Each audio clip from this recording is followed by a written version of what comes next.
Probably the biggest question for every athlete out there, from the pros down to the little guys, is how do you overcome sports anxiety and choking?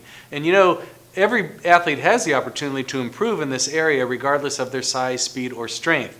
It always begins with perception. And I find that when we perceive things in irrational ways, it automatically triggers anxiety. So if you're an athlete and you go into competitive situations and you feel as though you have no chance, or you're going to be humiliated, embarrassed, beat up, you're probably going to trigger a lot of anxiety. So perception is a big part of it. I think it's also important to forget about being perfect. Sometimes we play in a way, or we compete in life in a way so that we don't show any of our shortcomings, or that we're not as good as we think others want us to be. I find that the best athletes throw perfection out the window. They play their hardest, they play their best, and they realize no matter what, tomorrow will be another day.